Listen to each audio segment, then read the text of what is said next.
Oh, hey there. How's it going? How's your day? Hey, I'm Matt Logan. I'm speaking Triumph Over Tragedy. This is not a polished, perfect podcast like me. Say that 5 times fast. This is not a polished, perfect podcast, but it is real. You're going to get me being real. You're going to get my guests being real. We're going to just really speak triumph over tragedies. I'm going to sit down every week with guests, and we're going to get real. We're going to get relevant. We're going to talk about their stories. We're going to talk about what they learned through those things and those stories. And I hope that you enjoy this. I hope it helps. Be a difference maker. Triumph over tragedy.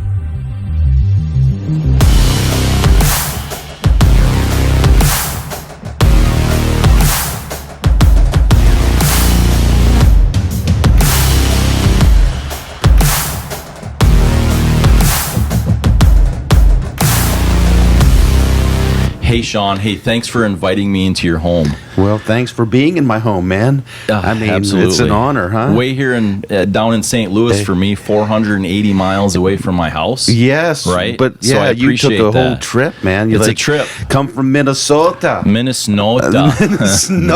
Right. I think it's snowing there tomorrow. Is it? Maybe. Oh, man, I'll tell you, it was 107 degrees here, so we're going to send some of that snow down here to St. Louis. 62 last night, I believe, up there overnight. That's like a wind chill. That's right. That's a wind chill factor. Yeah.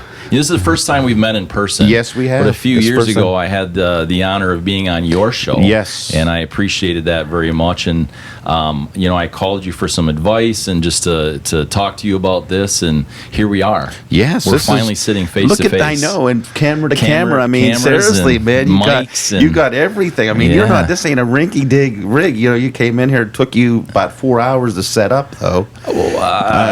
3 hours and 58 minutes. Yes. Well, okay. You have it. You better shut that timer off. Did you just shut it off? Well, you should have. I mean, you got to get a little bit snappy at that. That's all. But that's going to take time, Matt. It is. So don't beat yourself up. All right. Well, I won't. Good. You can beat me up. No, I won't beat you up. Right, I don't want to. I'm scared of you. I'm afraid of you. I'm in St. Louis, right? Yes, you are. Outside of St. Louis. Outside of St. Louis. Yes. And I have a cousin from St. Louis. You ever heard of John Goodman?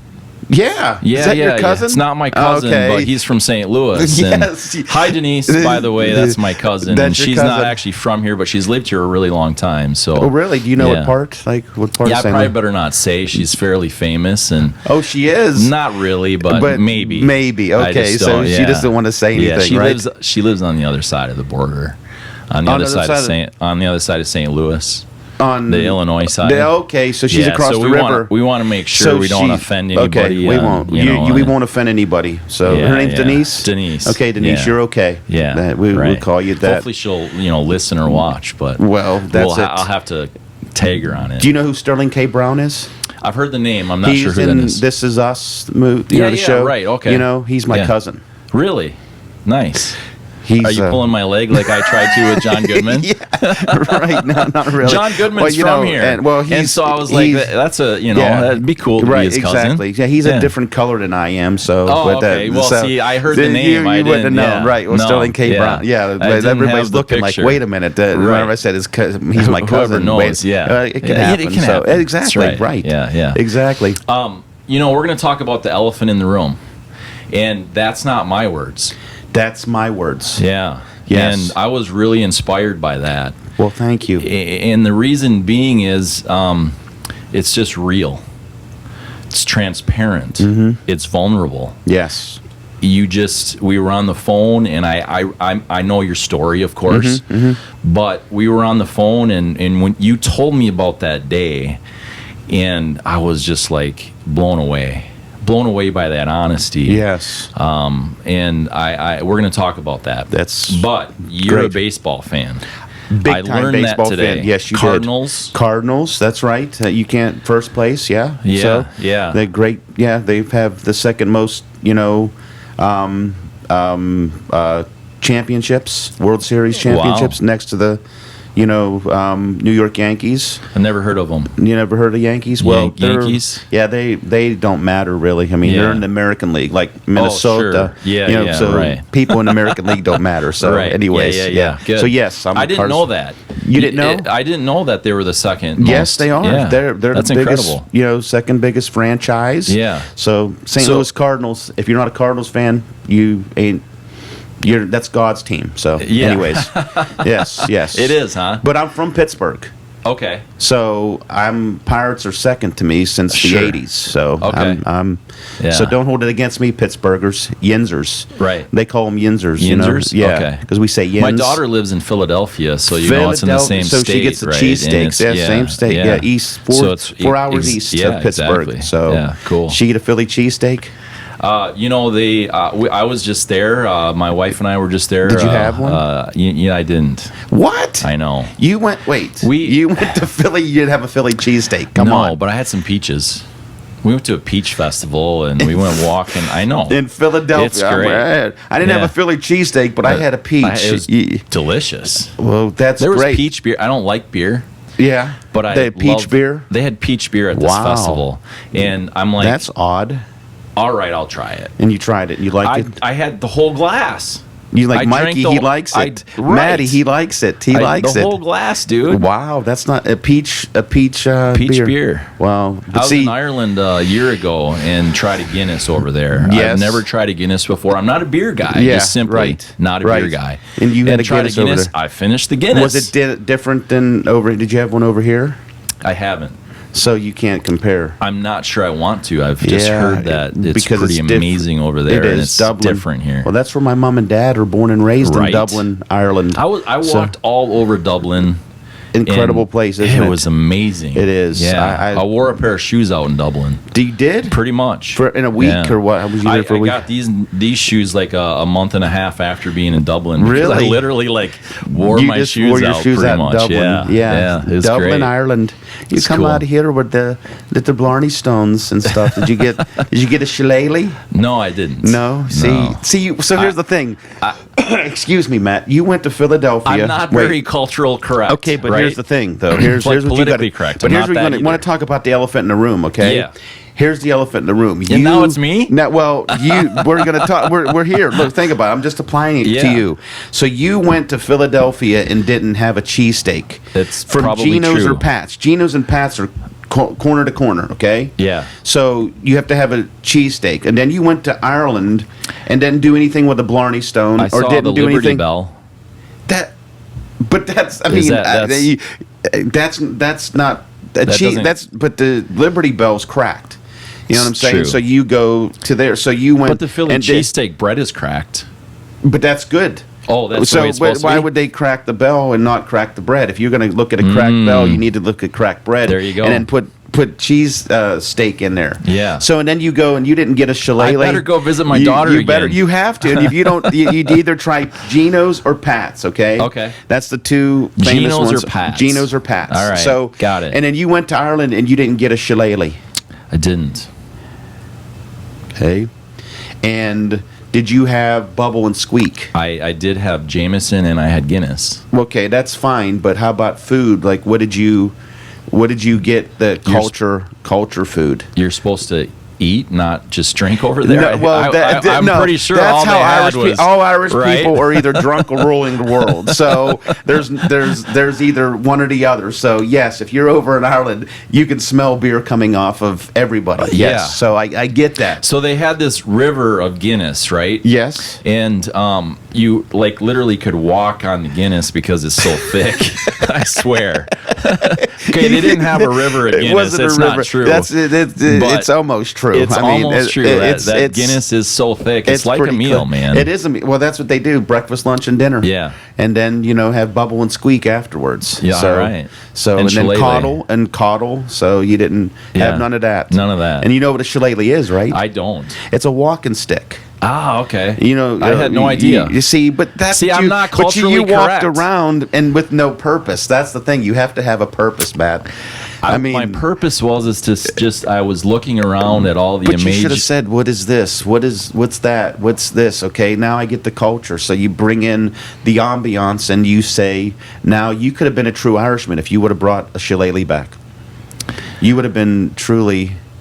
I mean, not only there, you would have been anointed. Right well, now. Don't feel defeated, No, but next time. Yeah. So anywhere you go again, if you're going out of country again, take in whatever, find out culturally what is there, so you can breathe it in. The have to have, and what you need to do, so you can feel. Yeah, well, very good advice. That's how we should take life. That's right. Right? We should absolutely stop and smell the roses. Absolutely. I'm not very good at that, to be honest with you. It gets me into trouble. Well, it does get into trouble, especially if there's a bee.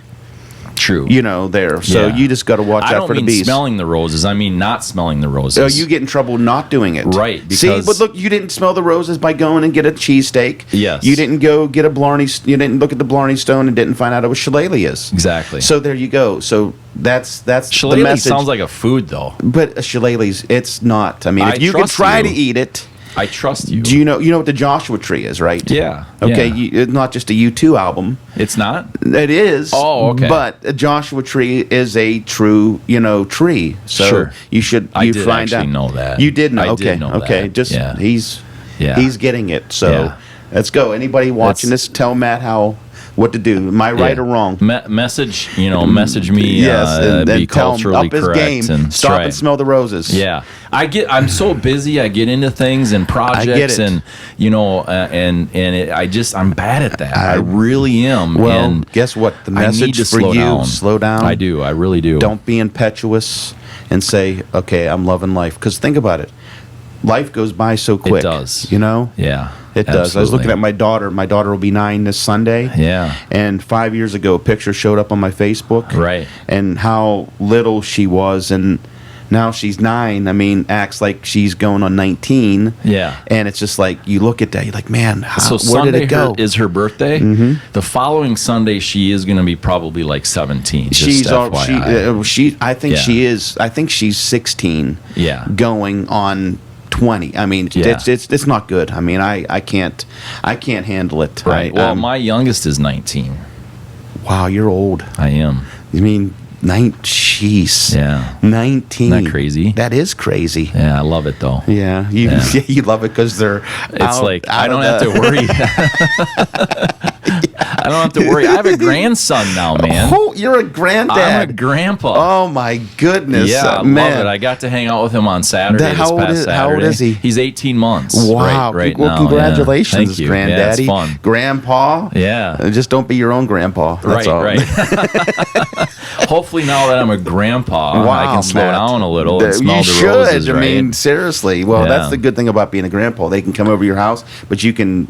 Yeah, shuck them out and then shuck them out. I went down to their house and, I was like, they kind of said, here's what we can do for breakfast. I got there early because they both worked and, breakfast, here's what we have, blah, blah, blah.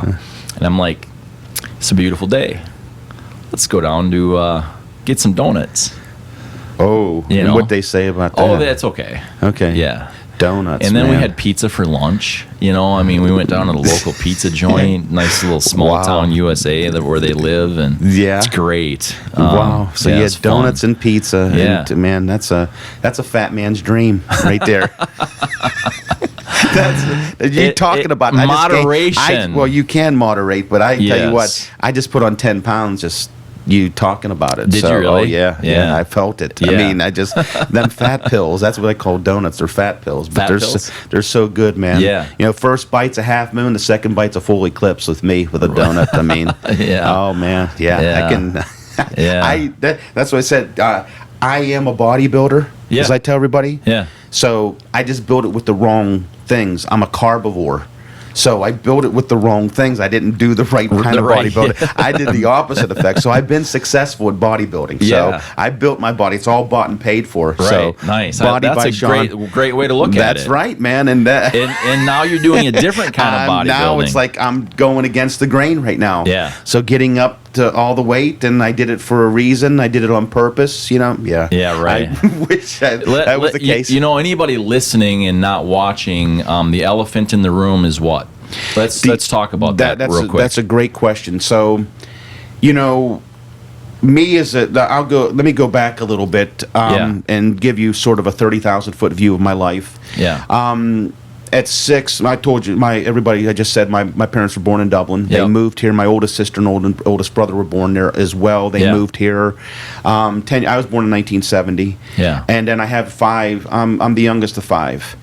And we grew up in Pittsburgh, Pennsylvania. My parents moved and settled down there. My dad was a welder. And my dad, when I was 6 years of age, died of lung cancer. Wow. Very traumatic, because my dad, I was close to him. My next sister to me is 9.5 years older than me. Okay, wow. My oldest brother is 18 years older than me. So I was sort of like the uh-oh. Yeah. You know what I'm saying? And that's what they've been saying ever since, uh-oh. Because I'm the uh-oh, yeah. The Sean, everything is written on there. They don't call you Sean, they call you uh-oh. Exactly. They call me or larger than life, okay? So let's go, and I'll sort of segue into that. So no, that's it. So I'll segue into that. Why? Because my personality, I was always the class clown, whatever. I love making people laugh. So what happened is, I don't necessarily do a good job. Some people don't think I'm funny, but I think I'm funny. My wife will tell you different. Anyways, she calls me annoying instead of funny. But my daughter, my 9, her name's Madison, but everybody calls her Madishon. Okay. Because she's her father's child. Uh-huh. Okay, so she's my mini me. Yeah. And that gets annoying for my wife, but to both of us, so we get each other. And so my dad died when I was 6. That was traumatic. Yeah, for sure. I tried alcohol and drugs my first time that I remember. I was 6. No way. Oh yeah. My siblings, used in the 70s. Sure. They were a drug culture. Yeah. They got involved at an early age too, as well. And when my dad died, my mother had to work quite a bit. Yeah. And I seen her for 2 hours on a Sunday. She was a bar manager of a bar. And I seen my mom for 2 hours on a Sunday, but she couldn't afford a babysitter, so Sure. my sister Angie, my sister Terry would watch me. Yeah. And they were stooped into the party scene, marijuana, alcohol. And I remember friends going to river parties and stuff like that, and them passing me marijuana and me taking it. And also with, alcohol. And I was also sexually abused from 6 to about 7.5. Wow. And I tell all, because this is my DNA to where it got me to. Yeah. Well, we're here to help people. Exactly. And how can you help people if you're not transparent? If you can't, there's great strength in vulnerability. Absolutely. If I take the sword out of other people's hands. Yeah. Because if you are vulnerable, how can you criticize somebody that's being vulnerable and being honest? Right. So absolutely, that's what I had to do. And so being sexually abused, that messed me up psychologically. For sure. My dad dying messed me up. I used to think my mom was going to be next. I had a fear of death. So fast forward that from the drugs, all that stuff. 13, I was hell-bent into drugs and alcohol. I was a heavy user all the time, every day I could. I would do that. We moved out to the suburbs. I lived in the city, concrete jungle of Pittsburgh. Sure. And then we moved out to the suburbs. My mom remarried. And I told my mother I hated her because she did get remarried, and it was rough. My stepdad, I love him. He was a great man, but he was verbally abusive to me. Okay. So being verbally abused, as I would say, is worse than being physically abused. Okay. And even sexually abused. Sure. Because I can sort of compartmentalize the sexual abuse and even the physical abuse, but the mental abuse and the verbal abuse, that stays with me because I never believed I could accomplish anything because I hear that voice all the time. Sure. And when I didn't feel accepted, and when we moved out there, I was like an only child because my siblings were older than me and they were out of the house or whatever. And so I had to walk on eggshells all the time from the time my mom got remarried in 78, time we moved out there, all the way to the time my stepdad passed away. And it was rough. And my mother, she was a comfort food person. I mean, she could cook. like nobody's business. Comfort food, when you say that, do you mean for herself? No, just Sure. she would put on a spread. Got it. We would eat at 1-2 o'clock in the morning. If I would come home, she'd put out, make bacon and eggs, toast, you know what I'm saying, the whole shebang. I'd bring friends over, and we would eat. She's like, that's what she thought. If you were having a bad time, she'd say eat. Yeah. That's how she did it. Just go and eat something. Yeah. You'll feel better. Right. So, not that it's not her fault. It's me. You know what I'm saying? Yeah, And then, no, I don't hear you saying it's her fault. It's nobody, and then nobody's fault. I don't blame. So the thing is, though, Matt, even my sexual abuse, it's not. I'm not a victim. I'm a victor. Yeah. I look at it as that people have asked me, would I change anything about my past? And to be quite honest, I would not change one thing. Yeah. Because it would not make me who I am. Right. It's how you process it and how you apply it to your life. So, and you're helping countless people. Yes, it's amazing. Because of what you went through. Exactly. And great. There is nothing like it in the whole entire world, that you turn your pain into a platform, and you take your pain and purpose it and gift wrap it and give it to somebody else. There's nothing better. Just for instance, I know we might not, but DJ. Yeah. You know, you have helped how many other people because you went through. There's nothing better than sympathy. Right. Empathy's awesome. Yeah. But sympathy is when we can talk, you know what I mean? You can talk to another parent that lost a child. Yep. Me, I can talk to somebody else that's been through the battle of obesity or drug addiction or sexual abuse, and I talk to them, and I don't have to say, well, I can imagine being in your shoes. Empathy is awesome. Yeah.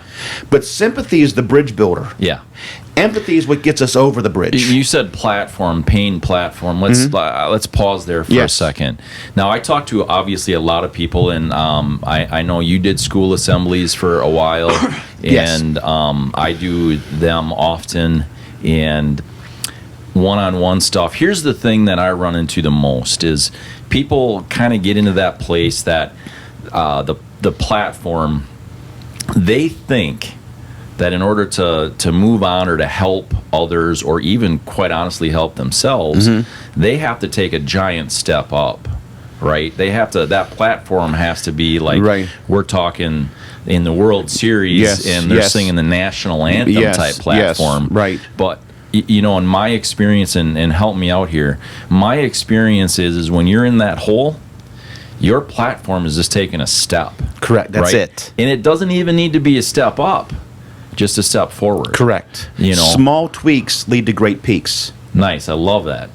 So keeping it simple, like, you know, the KISS formula, keep it simple, stupid. Yeah. Well, mine is keep it simple, Sean. Sure. So a lot of times I got here and I would have never guessed I would have never thought this in a million years that I would have had the platform that I feel is God-given, and also to help people, that if it's not for the people, if, you know, and I say this to everybody, I said, you know, after millions of views and interviews, I mean, I was featured in Forbes, not that I'm bragging about it. Yeah. My story was featured in Forbes, you know, New Year, New You, and I was the only one. They were going to do 6 different people. I've been on Fox, you know, 6 times. Yeah. I've been on NBC and on the biggest morning show in the UK. And so people say to me, well, that's great. You know, no, I always say this, you know, being social media famous, you know what I'm saying? It's like being rich in Monopoly. Yeah. It doesn't really do anything for me except if it's for the people.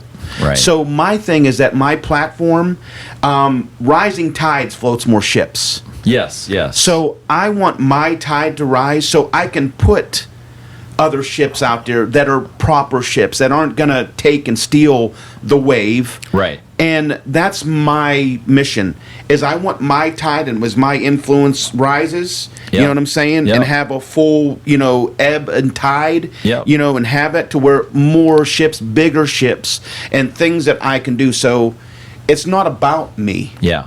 It's about the people. Yeah. And I'm here to serve people.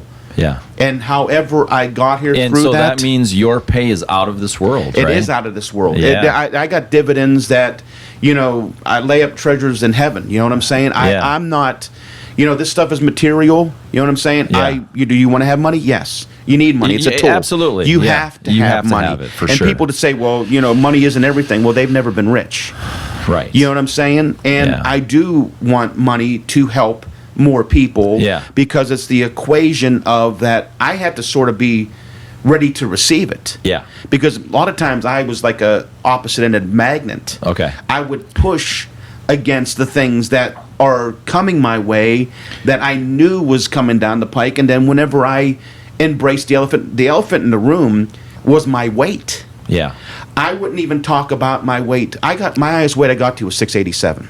687. 687 pounds, 600. close to 700 pounds. Wow. And getting there, I never set out whenever I played sports in high school. Sure. I played baseball and football. Wow. I excelled at both of them. And whenever I'm thinking, I never set out whenever I was a senior in high school that I'm going to be a 687 pound Here's man. my goal. Here's my goal. Never. Yeah. Never. I wouldn't have. And people say the assumptions of people that are morbidly obese. My job is that what has happened is I became the face and the voice of the morbidly obese. Yeah. And I'm fine because there's And 100 million people. And there's not many of them. There is. Wait, Well, think 100 about million? it. 650 Wow. million worldwide Yeah. that are 100 pounds or over.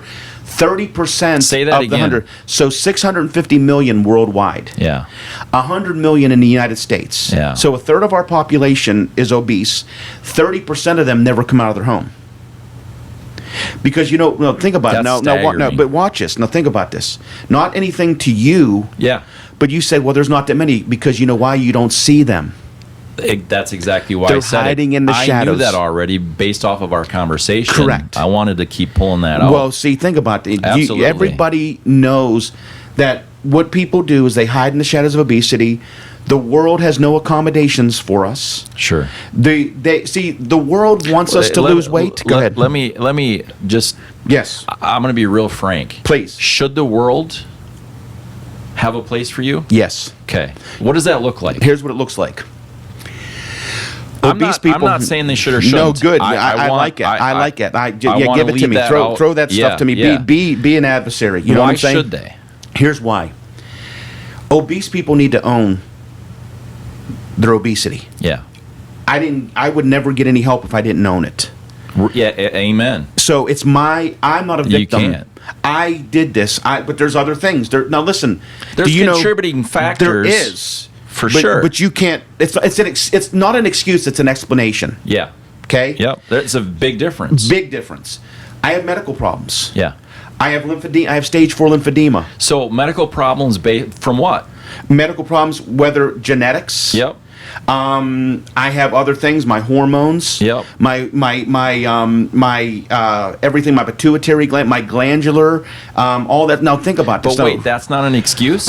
It's not an excuse. It's an explanation. It's an explanation. I love it, Sean. It's an explanation. Yeah. It's the thing is that I can't I can't work out because I can't lose weight, and everybody tries. An obese person yeah. has a bad mindset. So I'm not only physically obese, Yeah. I'm mentally obese. Sure. So what happens is that the world, okay, as we see it. So I had to own my obesity. So my whole mission is that number one, anybody that comes to me, It's an not obese Madison's person, obesity? Nope, it's mine. It's mine. My job is to show her that I'm turning my obesity into a superpower. Yeah. Okay. Yeah. My daughter has ADHD. Yeah. She doesn't have a problem. She has a superpower. Yes. Yes. It's not. She's not a victim. Yes. She use that whatever That's- you that's have and awesome. channel what your problem is. Yeah. And quit being a victim and man, I'm just I can't lose weight. Well, I have 100+ people to reach out to me a week that are morbidly obese. That's awesome. And when they come to me and give me the Molly grubs or tell me they can't, well, don't tell me what you can't do. Find out what you can do. Yeah. And I can't do a lot. I mean, the mobility, my knees. I mean, I don't make excuse. I go to the gym at least twice a week. Yeah. I can't. 90% of weight loss is in the kitchen. Yeah. Yeah. I It's believe your that. nutrition. Yeah. Nutrition. For sure. Get your nutrition down. Don't worry about working out. And then you know what I tell everybody? What's that? What's your kryptonite Yeah. to an obese person? Is it carbs? Is it McDonald's? Is it pop? Is it candy? Is it Yeah. sugar? Tell me that. Identify your kryptonite. give it up for 21 days, and then we'll talk after the 21 days. Does that, so the kryptonite, that clears your mind up more than anything, doesn't it? And it makes you successful in one thing, because people that are morbidly obese are already overwhelmed with their weight. They just don't see any light at the end of the tunnel. Yeah. And then in 21 days, if they give up pop for 21 days, or they give up fast food for 21 days, at the end of that, they feel accomplished, and then guess what they start doing? Yeah. It's adding the little steps, Exactly. adding the small tweaks, the micro changes, the micronutrients, all about micro. It's not about the big picture. People say, well, how much weight do you want? What's your goal weight? I'll know when I get there. I like that. Because I'm shooting for my 120-pound mark right now. Right now? Yes, right now. When you started this mission. I was 687. I got down to 577. Yeah. And then my next goal is the 567, which I just lost 33 pounds in the last 7 weeks. So congratulations. Well, thank you. I'm pumped up about it. I'm ready. My obesity does not define me. Right. So the thing where I come to the point is that my next thing is 567. Because that's what I was in 2004 when I went to hospital the first time. Okay. I had an infection. I had an allergic reaction to Cipro, and I went in and I had Stevens-Johnson syndrome. I was one dose away from dying. Wow. And then my mass got to 80 pounds on the inside of my leg. So it's like you carrying 8, 10-pound bowling balls on the inside of your leg. That's what I deal with every day. So I've had 19 infections, cellulitis from lymphedema. My lymphatic system shut down. Sure. On the left side of the body. Okay. And I've had 19 infections, 13 hospitalizations, and almost died twice. And then in 4 years, I went from But you don't use that as an excuse? No, man. It's not an excuse. Good. That's why I'm sitting here with you, man. It can't. Well, it's your triumph. It's my triumph. It's turning my tragedy into triumph. Turning my pain into a purpose. Into purpose platform. And like I said, it's like you get that time is that if you can embrace your situation. Yeah. Rather than keep pushing away. We have so much pride. I like how you use that magnetic. You push it away magnetically. I need to turn around. It's not that I can blame the magnet for me facing this way and pushing. Yep. But you know what? And we all understand what that's like. Right. That's an inanimate object. That's right. Me, if I push against that, the only one who can turn around is me. Yeah. And then all of a sudden, I embrace it and say, I got this under control. If I say I'm not a victim, I own what I've done.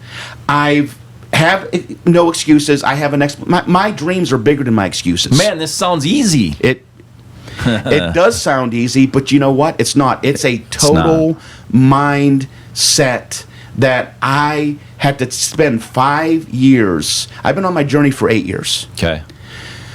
I gave up fast food and soda 8 years ago. Haven't went back to it. Haven't had a Big Mac in 8 years. Yeah. Pop.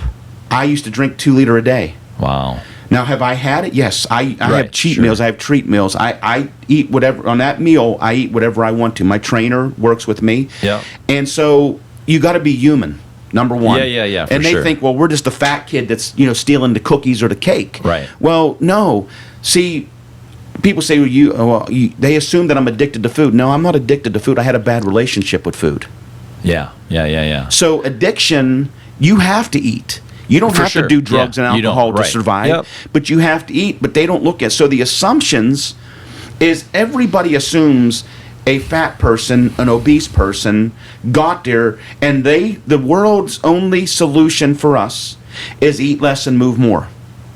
That's every doctor has said that. Every doctor that I had up until the doctors I have now, I have awesome doctors, team of doctors, that they were dismissive. No. Okay, I'm going to interrupt you a second. Doctors, it seems to be the thing to do is surgery. Bariatric surgery is okay. Now think about this. Yeah. That shouldn't be our first resort. Correct. It's a medical. I'm saying that correct as in what I've learned of it. Yes. Bariatric surgery, if a person that goes so far, get your nutrition, what they should do with us is not a person. So think about this. Let me talk from an obese person's standpoint. Okay, I'm looking for a magic bullet. Yeah. Okay. So that's your mindset. Of course. That's what it was. Out of this. Yeah. And I'm looking for the easy way out. Yeah. So guess what? Now, mind you, bariatric surgery isn't easy, but there's people that have done that the first thing and their mind wasn't set. Yep. And then they go back and gaining their weight and they stretch their stomach again because they did not have the proper mindset. Right. So here's the thing. So their mind was still obese. Of course. And then they looked for the quick fix. Yeah. That, okay, I'm going to get all this weight off, and then they thought, well, I can eat whatever I want to now. Yeah. You can't because there's a genetic... Now, think about... No, watch. Let me use an illustration. Yeah. How much do you weigh? Like 180 right now. Okay, can you eat pretty much what you want? I can't. Okay, you can't. In the last probably 2 months, I've lost 10 pounds. Okay. Because I realized where I was going. Okay, right. So think about this. So your relationship with food. Yes. Have you ever met anybody that weighs $140, $150, and they can eat whatever they want to? Yeah, me about 25 years ago. Okay, now think about this. Yeah. So, just because somebody hit the genetic lottery. Yeah. Now, do you believe? So let me switch this a little bit. Everybody automatically assumes that we're obese people. Well, we ate ourselves to here, right? Right. Yeah. Sure. I would agree with that. I'm not saying that's the way I think. I would agree with that's the way most people think. So, do you think that there's average-sized people that eat like an obese person? Probably. I've been eaten under the table by more people. They have a hollow thigh. They weigh 140, and they have eaten me under the table, have eaten one pizza, a whole pizza, could eat this down. A guy I went to college with, he could eat whatever he wanted to at any given time, could out-eat anybody. That guy did the hot dog eating contest. Yeah. You know, he's skinny as a rail and downs them hot dogs like nobody's business, and I understand not saying anything, but anybody assumes that he has a high metabolism high period metabolism, and all those his things. genetic just lottery, period. he hit the genetic. Now, mind you, that's not an excuse for me. Yeah. And I would say that your mind is sharper than my mind. Just listening to what you have to say and the things that you remember. I'm like, off camera, I just said this. Dude, how do you remember those things, right? Photographic memory. I mean, it's like it's sharp. And the thing is, I'm blessed. I mean, I can't. You know, I'm thankful for that, Matt. I mean, I would not trade that for anything, and I do. I retain things that I see better. I'm not a great reader. I probably would have been diagnosed with ADHD as a kid. And I didn't excel in school. I barely made it out of high school. You know, I had teachers tell me, a teacher told me that if there was a vote for the one likely to succeed, I would get it. So I don't. Okay. I got out of high school. I graduated late. I graduated when I was 19. I failed twice, and so I didn't apply myself. Yeah. Could I have? But reading wasn't my thing. I did book reports. I'd read the back cover of the book, and I would write a 1,000-word report, and be way off. I would pick like I wrote a report on No One Here Gets Out Alive by Jim Morrison. Well, I knew so much about the Doors, I didn't have to read it. So my name is Brian Sean Mulroney, okay? My first name is Brian, and my middle name is Sean. Okay. So I am B.S. Mulroney. So my parents, the names mean something, so I was good at it. I was a con. I could talk my way. I could sell a ketchup popsicle. I could sell a ketchup popsicle to a woman in white gloves. You know what I'm saying? And so it was theirs. I could talk, sell, ice to an Eskimo. And the thing is not about that. It was just my larger-than-life personality. Yeah. And I never thought that my body would get larger than life. Would catch up to that. Would catch up to it. And I remember, think about this. I remember watching, Gilligan's Island and seeing the skipper. Man, he's big. Man, I don't want to ever get that big. Sure. And then watching then Fat Albert. I'm like, man, Fat Albert, he's big. And then now I'm thinking, I'm past Fat Albert.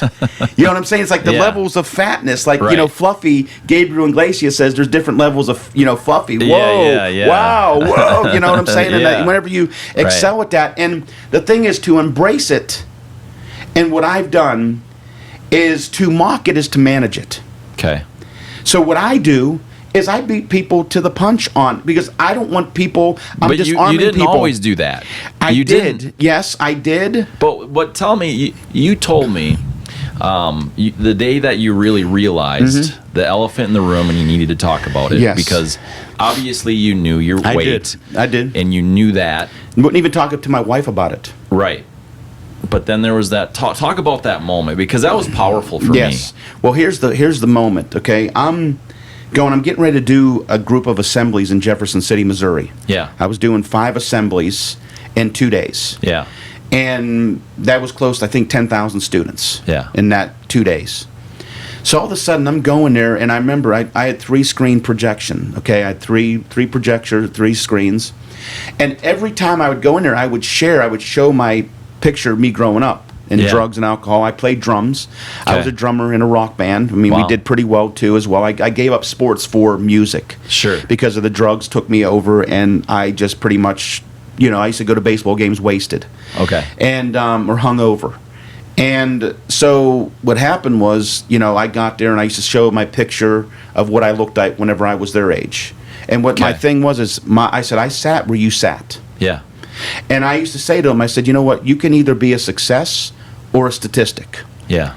And so what I would always do, and I would stop there and talk about my drug abuse, talk about my alcohol abuse, and I would get teenagers. But there was one day I was sitting here and I was contemplating what I was going to speak about. Yep. And I got contacted by the character education program. Okay. They wanted me to speak at a conference here in St. Louis. Sure. It was pretty big. Yeah. And I'm thinking, wow, I said, I felt inadequate. Yeah. Okay, like character, I have a character flaw. You know what I'm saying? Obviously, I can't hide my character flaw. Sure. You can hide your character flaw. Sure. If I come into a room, you and I go into a room, they're automatically going to write me off. There it is. Which my weight has been my superpower because it has kept me away from shallow, fake people. Yeah, that's great. That's a really good point. Because they've written me, and I'm glad. I'm glad about that. It's been a shield. Yeah. So I know who really loves me and who doesn't. And if you got to know me, you wouldn't judge me the way you did. Yeah. So what happened was I was thinking, and all of a sudden, I'm like, man, I got my weight. I gotta find a way. I gotta just bite the bullet and and do something about saying something about it. So I was talking to my one friend, and he's like, man, he goes, I don't know. I was talking to another guy who was, my radio show. He was my producer of my radio show at the radio station. And he was coming down to the assembly, too, as well, because we were going to do a radio show. We used to do radio shows in the schools. Cool. And it was live right there. Yeah. We'd broadcast it. And so I'm going down, and I said, here's what I'm going to do. And they go, man, I don't know. So I got in there, and I said, obviously the kids are looking at me. And I'm fine with that. I'm shaking their hand. How you doing? It doesn't bother me. So what happens is they came in and I sat there and I said, I got up. They introduced me and said, Sean Mulroney here. He's president of Teens of America, and everybody clap.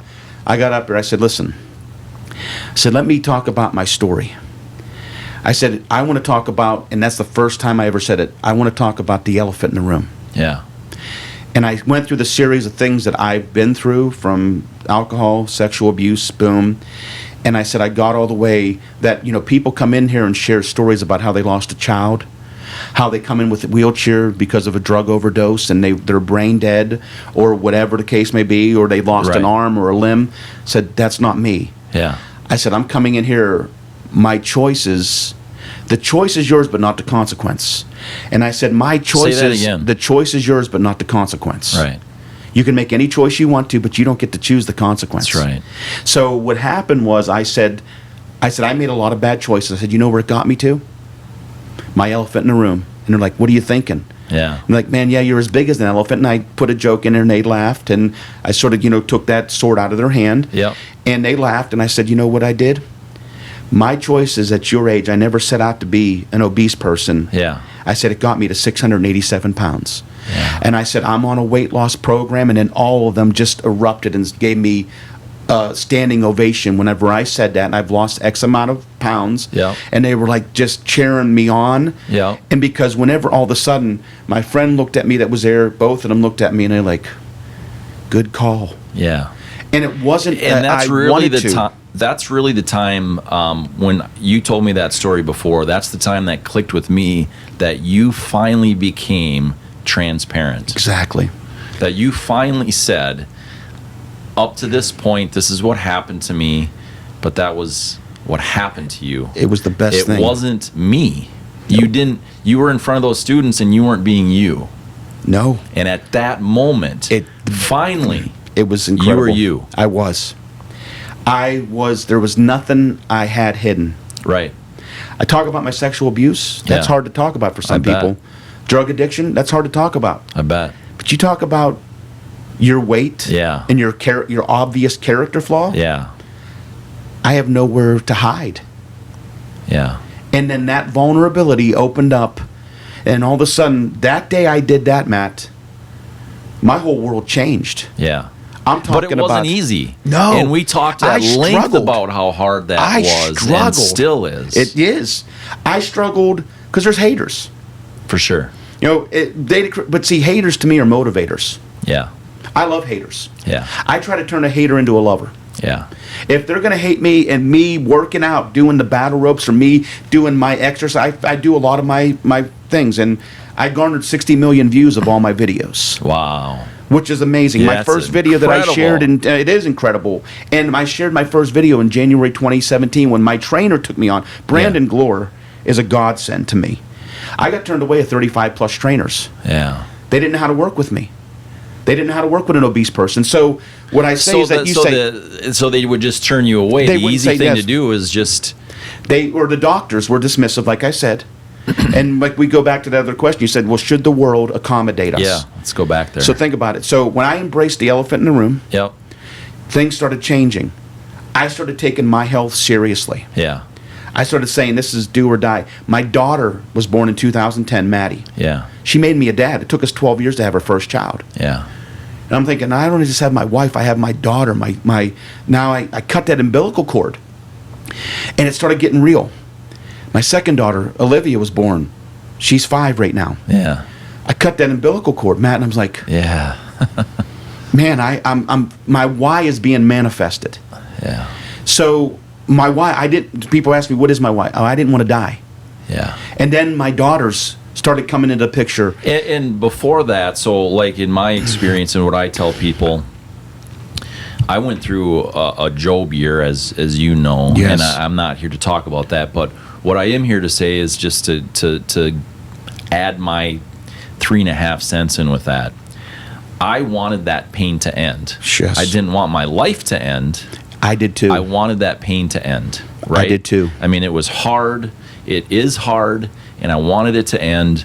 But talk about how you wanted to live, right? Yeah. I mean, that was a moment that you finally understood. I did. You didn't want to die. No. But now you wanted to live. Right. Well, 2008, my mother passed away. Mm-hmm. My mother was my prayer warrior, my rock of Gibraltar. I mean, my mother was there for me when nobody else was. You know, Yeah. that thing, that love of a mother, that prayers of a mother. Yeah. You know, how cannot take a child away from a praying mother.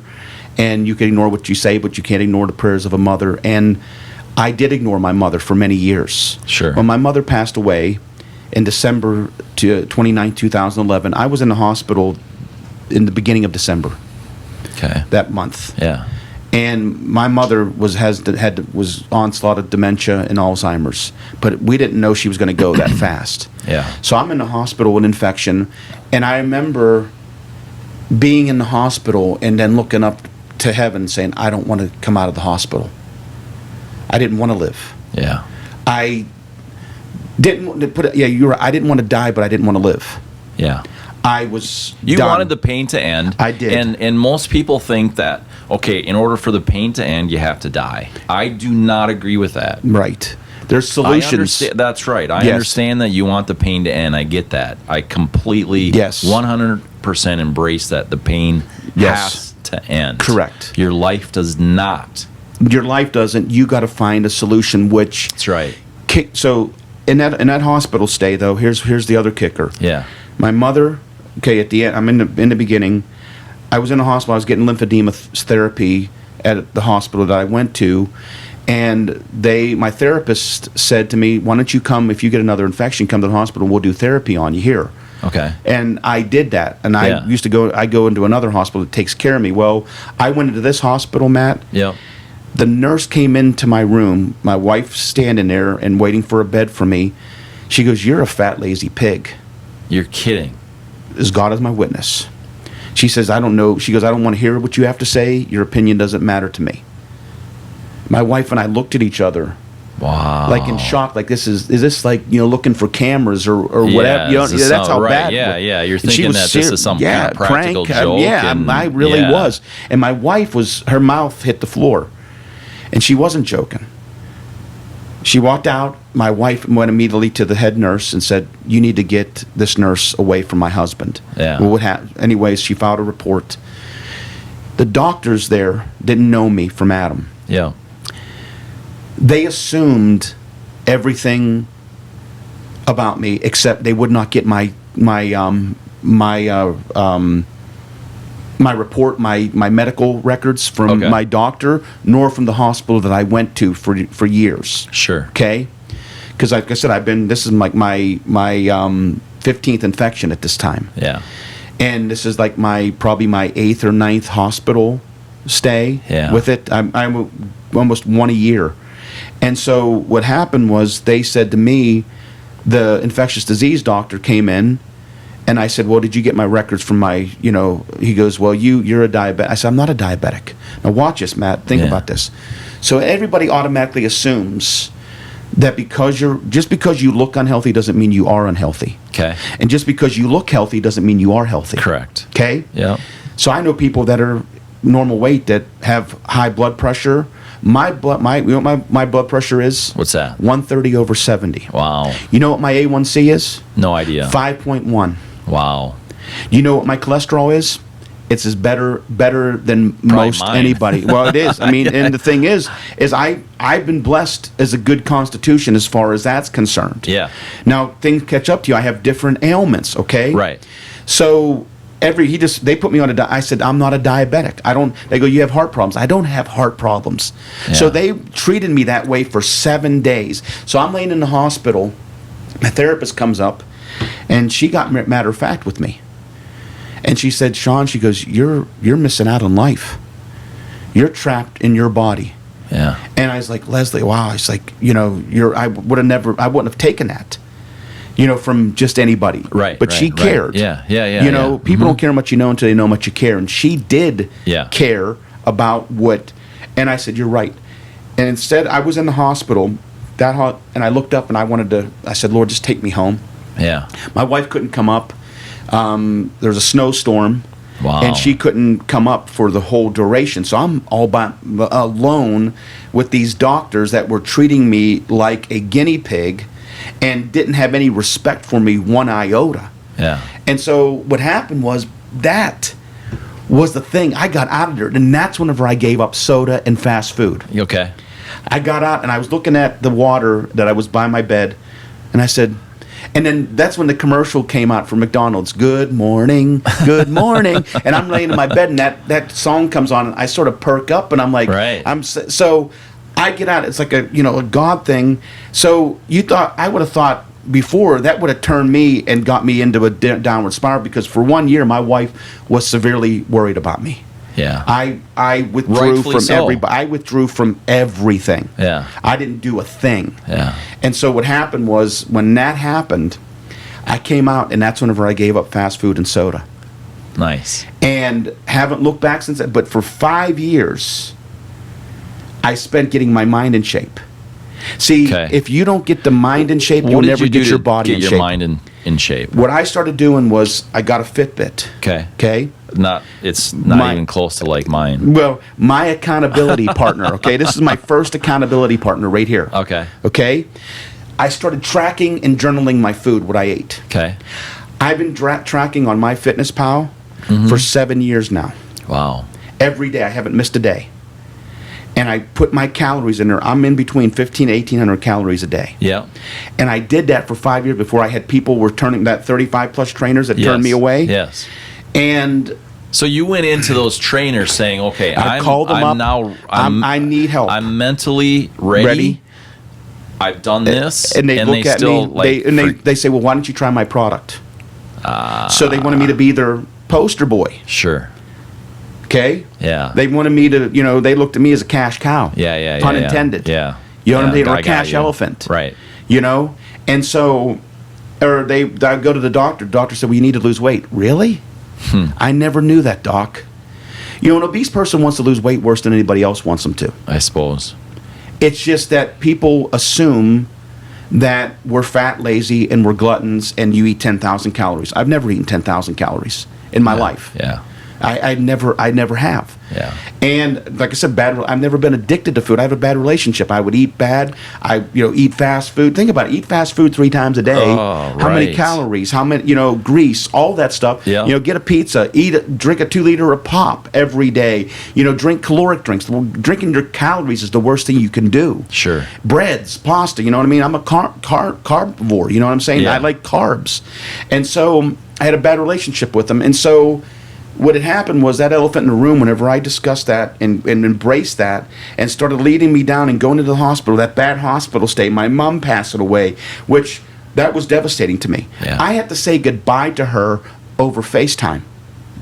I couldn't even get home. And my other siblings were around her bed. Yeah. And she was calling for me. And she wasn't letting go until her baby was there. Yeah. And she didn't know. She wasn't opening up. She was just saying, Sean, Yeah. in her Gaelic, Sure. Sean. Yeah, Sean. Me Yeah, Sean. yeah. That's what she called me. She was my little Shawnee. That's what she called me all the time. Yeah. And so I couldn't get home. They had to FaceTime me. My niece did. Okay. She said, Sean, she goes, Gran's not doing good. And I said, okay. She goes, she wants to see you. And so she didn't know any different that I was there. And all I did is I talked to her. She was put the camera right there to her face. Yeah. And I said, Mom, I said, you're the greatest woman in the world. Yeah. And all your children are right around this bed right now. And we're cheering you on, and you changed our lives. And you've been the greatest prayer warrior, the greatest influence on all 5 of your children. And I said, I love you. She got a little smile. And I said, Mom, why don't you go meet Jesus? You've been waiting to do this for a long time. Yeah. It's okay to go. Yeah. 2 hours later, I got a call. She goes, Sean, she's gone. Powerful. And we didn't do the wake until February. She got cremated. That's the way my stepdad and her, they set up because Sure. they just didn't want to go through the whole rigor. And then I couldn't get home until February. And I spoke at her, homegoing.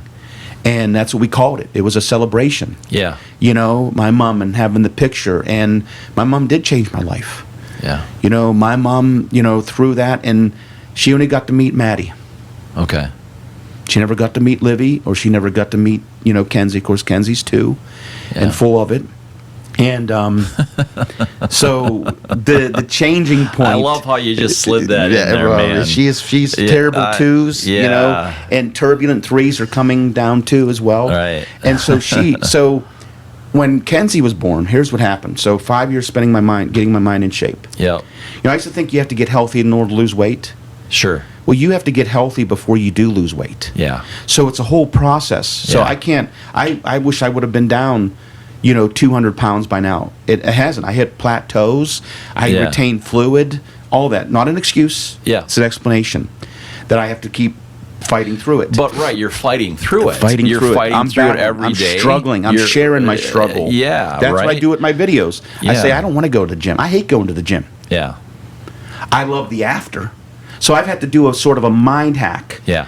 That I think about after the fact, after I'm done with the workout. Yeah. Thinking through it, I talk myself out of going to the gym about 100 times before I get to the gym. Yeah. When I walk through the door, I'm good. Yeah. I'm there. I got to get myself to there. Yeah. Because I don't. I mean, subjection, you know what I'm saying? Yep. Putting your body into subjection. Yeah, and, yeah, it's, for sure. it's not easy. Yeah. It's not, Yeah. it's not about discipline. Yep. You know what I'm saying? And weight loss is not an event. I had to, it's a lifestyle. Yeah, for sure. So I had to change my whole lifestyle. It's not a diet. Diet's the worst thing you can say. It's a DIE. You die by doing diets. It's not, I had to, so getting my mind in shape like you asked, this is what the process. I had to get diet out of my vernacular. I had to get my health. I had to take care of my health, get a true medical evaluation. I didn't get a medical evaluation for years. Okay. Down to the cellular level, down to my hormones. I got all that stuff tested. I'm getting ready to do a whole heart scan just to make sure on all that. And doctors wouldn't do that. It's amazing that elephants have better health care than we as obese people. So think about this. You go to the St. Louis Zoo, they have MRIs for hippopotamuses and for elephants. Really? No, yeah. I had you no can go. idea. Yeah, there's people that have to go. There's scales. I had to go. First time I got weighed, I had to get weighed on a truck platform where trucks pull up onto. Yeah. Because there was no weights except for bariatric places, but they wanted me to be a patient in order for me to get weighed there. Okay, so watch this. So think about this. If I went to the St. Louis Zoo, I could get MRI because MRIs don't fit us. Okay. Yeah. So here's the thing: whenever you're healthy, okay, whenever you hit the genetic, you are praised. Sure. But obese people, we're punished. Yeah. So think about this. I was looking for a scale whenever I was getting serious because I started working out and I'm getting ahead of myself. But my wife looked at a bariatric scale. They're $5,000 to $7,000 for the scale that I need for my base because of my leg. Yeah. And it's going to hold up to my weight. There's some Yeah. of the 1,000 pounds, 600, 700 pounds, and there's some 700 pounds, but they're bases. But I can't stand on it because of my mass. Yeah. I couldn't put my legs together to stand on a board this big. Yeah. So anyway, she looked, and all of a sudden, she went a little deeper. Thank God for my, incredibly dig deep wife. She looked at a livestock scale. Okay. Same exact scale. Measures cows. It's labeled different. Labeled different. $233. So you tell Wow. me the world is punishing us instead of not. I don't want catered to. I want accommodated. See, the world wants us to lose weight. They don't want to watch us do it. Okay. Gyms do not fit me. Yeah. Gyms do not fit anybody over 300 pounds. Yeah. Trainers, the health and fitness industry knows nothing about working with us. My trainer, Brandon, never worked with somebody my size. My doctors were dismissive. So what I want is doctors to learn how to work with us. I want the health and fitness industry to work with us because the 35 trainers that turned me away never worked with somebody my size. So here's what happened. And so let me go down this road a Go little ahead. bit.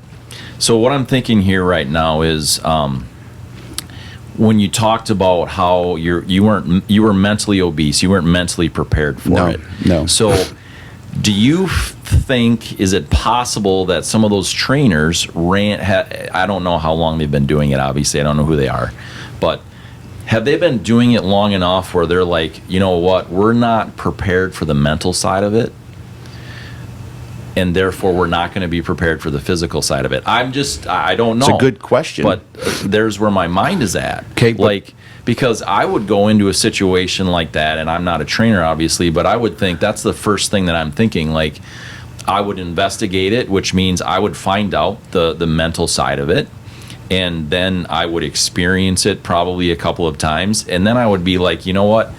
I'm not prepared for the mental side of this. Correct. But here's what I want to do. Here's where I want to go to wrap up with this. I want the intent here for me was to come and help a person. Mm-hmm. What would that look like to help a person? A person in my situation? A person that needs to take a step. Good. I don't care if they're in your situation. Sure. I want you to help one person. One person. And okay. I want you to do that in 5 steps. Okay, so think about this. I'll maybe give a couple more steps, okay? Just Got off of what I'm doing, okay? So what happened is, what my step is, I was looking for a trainer, Yep. okay? I was hoping, man, I'd watch these shows and wait for, I wish I could have a trainer like that would somebody would just help me. And there's a lot of people that are ready, but the thing is what they're taught. And my trainer Brandon went to school for 4 years, Yeah. in physiology, trained in Okay. that, and he trained high performance athletes. That's what he Sure. was going to do. Yeah. So what happened was they taught in schools. They only spent in medical school and in health and fitness schools. They only spend 1 day a semester on obesity. Sure. So it's what they're taught. And yet there's 100 million. Exactly. And then they're taught that there's not a good turnover. It's not a good market. Yeah. So when they come to you, you tell them to go see the doctor.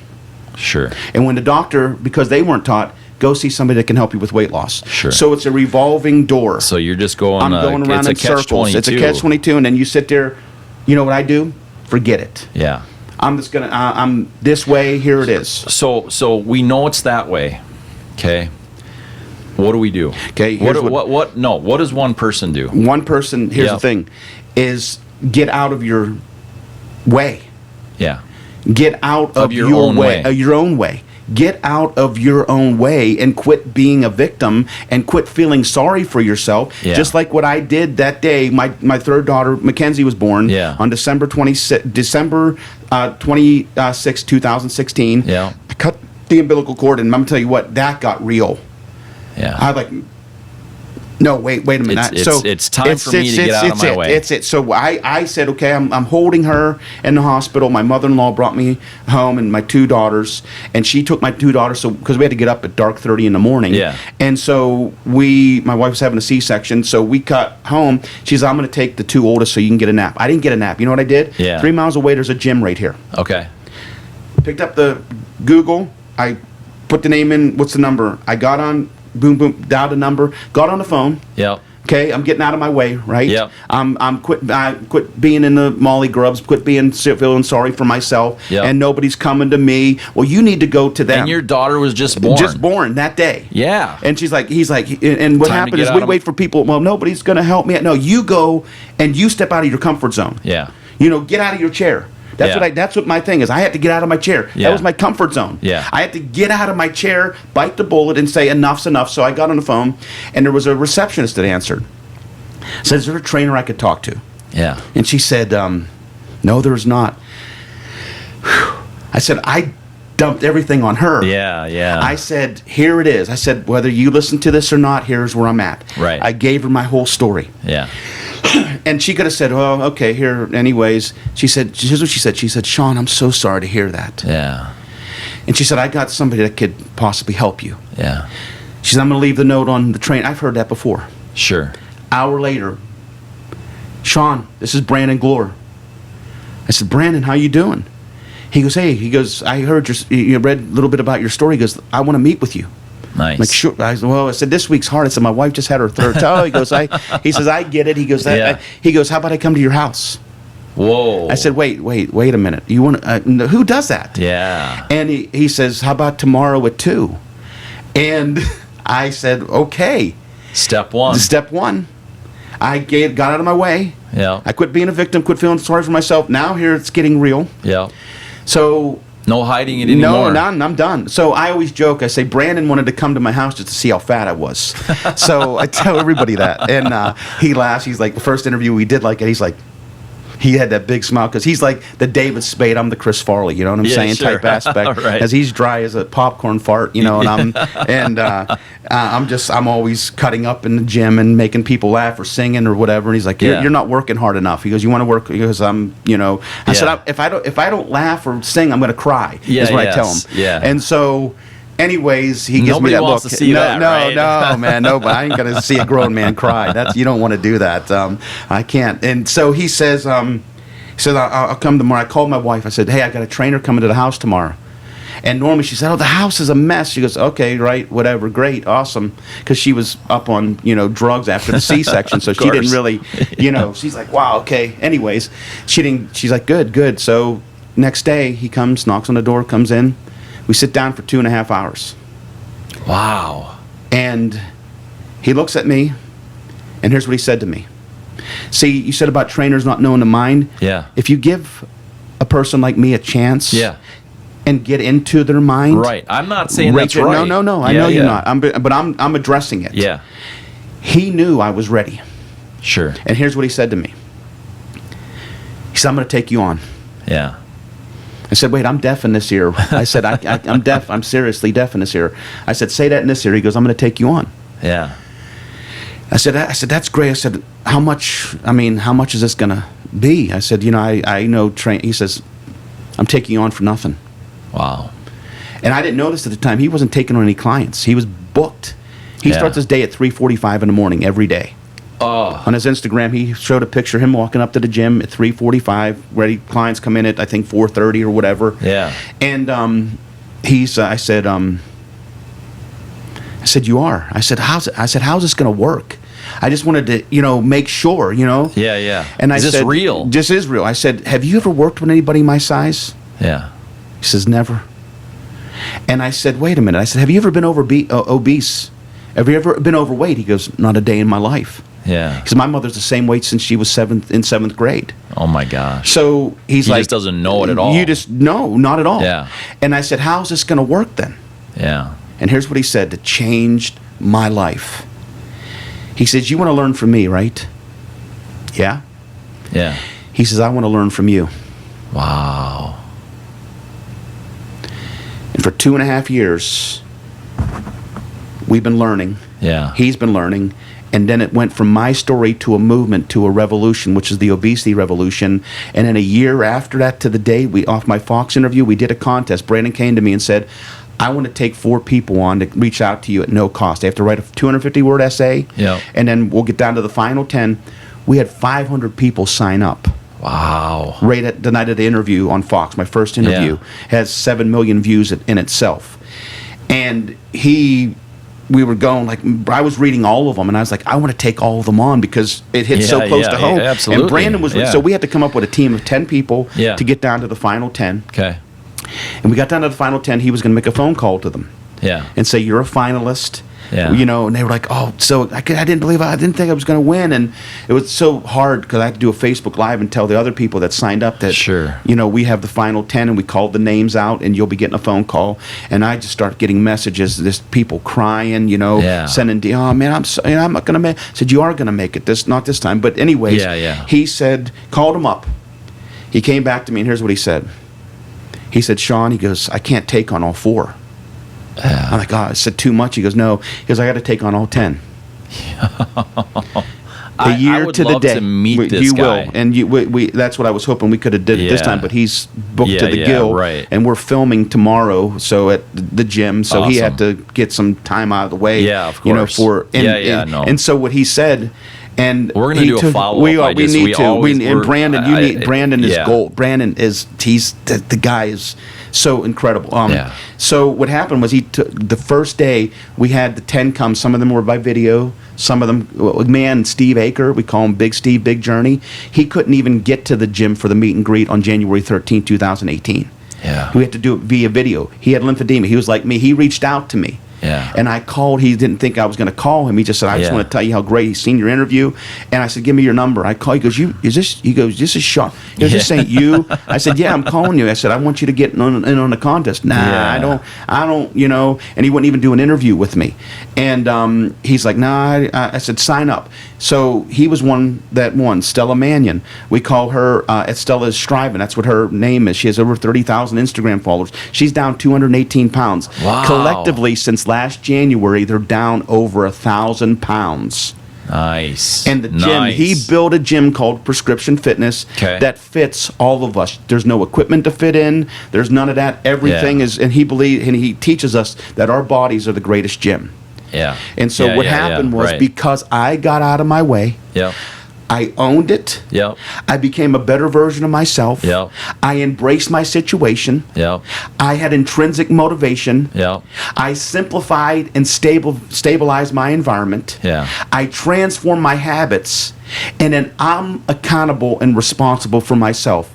That's my steps of anybody until you own any situation wherever you're at, until you become a better version of yourself and say, I'm done with this, and until you embrace your situation, and until you have the fire in the belly, because extrinsic motivation is going to only last for a little bit. Right. Because we want that, but whenever it's in the belly, that intestinal fortitude, you can't go anywhere. Yeah. And like so I say, that's how you do come out of your shell. Like I say, when we're inwardly changed, that changes everything outwardly. It does. And we can change our hair color and our address and our job, and we can change all these different things around us. But if we don't get that change inside of us, it doesn't matter. It just, that outward change, it'll perpetuate over and over and over again. And really, what changes? Nothing. And that's why people go to every diet under the book, because they're looking for extrinsic things. That's why they go to gastric bypass, which is a tool Don't get me. I don't. Yeah, I don't. I understand It's that. a tool that Yeah. if you can't lose weight on your own, but you go through everything, you get a medical evaluation, a psychological evaluation, you get a full workup, you get put on a meal plan, you get put on a lifestyle, you get put on a workout plan. What you can do, not what you can't do. What can you do? Well, I'm in bed. Well, get up and move your arm. Get your heart rate up. Yeah. Get your heart rate up. That's all you Yeah. need to do is find out, because if you do that every day, you become an exerciser Yeah, right? Exactly. daily. Yeah. And no, yeah, it hurts. You better believe it hurts. It hurts me just thinking about, getting out of a chair sometime. My knees hurt. Well, my body's not made to carry this weight. Yeah. But see, I'm not a victim. So you Yeah. know what? Yes, the world needs to accommodate us, Matt. Yeah. Because they need to give us, Nike put out clothes for plus size people. Sure. And Tanya Gold wrote up an article and said it was repulsive. Yeah. Just recently, a guy named Mike Burke in the UK wrote an article called "Fat People Need to Die." Yeah. And I'm getting ready to address him. Sure. He said he said it would save people a bunch of money. Well, Yeah. then why about drug addicts and stuff like that? Do you want to just kill everybody off? Right. But obese people, because we're looked at that Yeah. everybody else gets better accommodations and better medical than we do, and animals get treated better than we do. And you know what? Yes, I want not to keep us in an obese state. I'm not for there's body shaming and stuff, and fat is beautiful. Fat isn't beautiful. Yeah, we're gonna wrap up real quick. But fat isn't soon. beautiful. So, and I'm gonna give you the Obesity last word. sucks. I like that you said that, because I think that there's so many people, like you say, fat is beautiful and It's things not. like that. And I think that there's a There should my be acceptance. doctors- There should be Don't get me wrong. For sure. Because I'm a human being and I got red Yeah, blood. absolutely. Accept me for a Absolutely. human being, not Yes, because I'm fat. We all bleed the same, man. Correct. My doctor, quite honestly, I haven't been to the doctor in a long time, but the last time I should weigh, according to them, about 160 pounds. Yeah, that's. I would hate to be 160 pounds, right? Yeah. I mean, it's windy out there today. You go right? away, yeah. And Yeah, I you'd mean, be it's Dorothy. like, yeah. And so I think there needs to be a healthy balance. What do you think? I do. The BMI measurement is a crock. Yeah. Body mass index. Yeah. Okay. 1 in 3 children are obese in America. And you can say that. Yeah, I can say exactly. that. I can you say can that say with that. all. It's a crock. Exactly. It's a crock. It's the thing is the processed foods. But you said a minute ago that fat is not beautiful. No, my big fat fabulous life. It's No. not. My life isn't fabulous being fat. Yeah. Now, do I shame somebody because they're fat? No. No. But I don't say, you accept me, I'm fat, I'm going to stay this way. Yeah. That's a bad, listen. That's Wrap not, it that's up with not, that. Wrap it up with this That's, right there. that's not good, Matt. That doesn't set, well, I hate obesity. Yeah. Obesity sucks. Yeah. I hate what it's done. It's taken my life. It's not allowed me to do and be available there for my kids. I can't go places. I got to think my steps, how far I have to go, seating when I go out. That's what I'm saying. If I want to go out, I wish there was accommodations so I can sit in places, so I can get acclimated to society. Yeah. But we hide here because we're looking on, down to bathing, down to where we sit. We're thinking that we're living by faith. You sat on that chair. You didn't know if that chair was going to hold you up. Right. So I'm there. I'm looking at that chair. Wait a minute. That's not going to work. And then I have to walk a country mile whenever I can't do it and think, well, how far am I going to go and would I have to trace my step? It's a bad thing. And then thinking about it to where what my shoulders, my knuckles, my joints, it's not good being this way. So don't tell me it's beautiful. Yeah. Tell me I'm beautiful. You're beautiful. I am. Yeah. Tell me I'm good. You know what I'm saying? I'm not that I'm good. Just tell me, accept me for who I am. Yeah. But don't stay where you're at. where you're at. Right. Don't right. tell me, look at me and these, it's especially for the women, okay? And the men, we're not doing, but the women, here I am, and fine, be beautiful, but don't say fat is where it's at. Yeah. Joe, like Winnie the Pooh, short, fat, and proud of that. Yeah. Well, I'm not proud of that. Yeah. I don't like this. I hate it.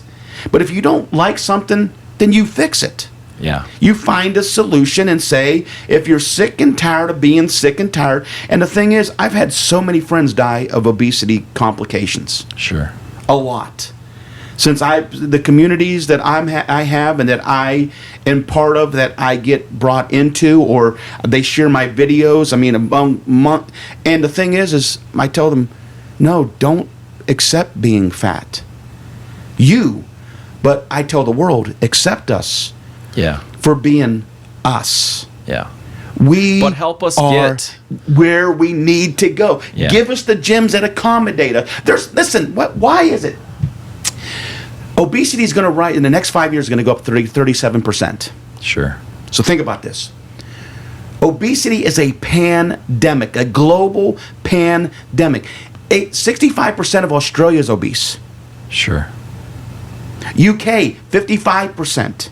Yeah. That's why they brought me into the morning show there. 25 million viewers. I was on the biggest morning show, just like the equivalent of the Today Show. They had me on for 7 minutes and talking about this. So why? Because they have a pandemic and they're not knowing what to do. They're throwing the baby out with the bathwater. Yeah. And so what happens is that why is it that there's more gyms?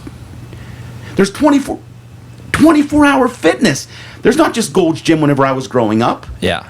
Now there's 24-hour Club Fitness, LA Fitness, this fitness, everything. There's a gym on every corner right next to a McDonald's. Yeah. But we don't want to work with obese people. Yeah. Just go and die. We're probably not going to fix that quickly. It's gonna but you know what? And I'm not saying right. Correct. And I'm not saying that. I'm saying that we, as a collective, as a full society, yes, and and I'm not going to go down that path. But what I want to say is this: help that one person in 30 seconds. Get out of your way. Reach out. Don't let somebody else reach out to you. Yeah. They're not going to come. You wait, and you're going to end up in a bad situation. Yeah. Step out of your comfort zone. Get out of your chair and say, you seek it out. Yeah. Think about this, not bring anything. Seek ye first the kingdom of God, right? Ask, seek, knock, right? Yeah. So, it's my job to ask, but it's also my job to seek. Yeah. But it's also my job to knock. Right. But see, people ask, but they don't seek. Sure. They want $1 million, but they want it to drop on their lap. Yeah. They want to play the lottery. They want to look for the easy way out. Not saying that, I'm just saying. Yeah. Everybody wants to rub the rabbit's foot. Everybody wants to rub, something, a good luck charm to get, folks, it's not going to come to you if you don't go out and get it. Yeah. And that's every moment of every person's life. It doesn't. That's not obesity. That's not anything. Everything. That's relationship, finances, entrepreneurship. Everything. Broken marriages. You know what I'm saying? It takes two to tango. Life. You know what I'm saying? Things that I have to do. You and your kids. I'm just looking at. I only have one shot to raise my kids. Yeah. Family first. Yeah. I'm not putting my kids on the altar of sacrifice of me being selfish. Yeah.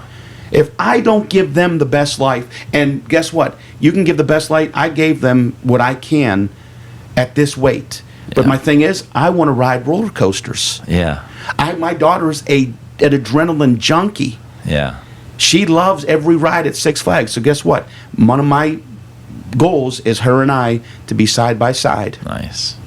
You better invite me. Brother, I'll invite you, and I want to go. My other thing is I want to go to all 30 baseball stadiums. Nice. And sit front row. You can go on your own. I'm not going to go into those. Brother, I'm not a baseball guy. I'm going to hit whatever the case. I'm going to do it. So get out of your way. Get out of your comfort zone. Yeah. And quit being a victim. Sean, thanks for opening up your home to me. You're welcome. Thanks for opening up your heart to me. Mi casa, su casa. Thanks, man. And your mind. Thanks for opening that up. And it's an honor, I really Matt. appreciate that. And I appreciate you, Matt, for this is an honor and a privilege, brother. And thanks for being my friend. Absolutely. So, we'll see you soon. Yes, sir.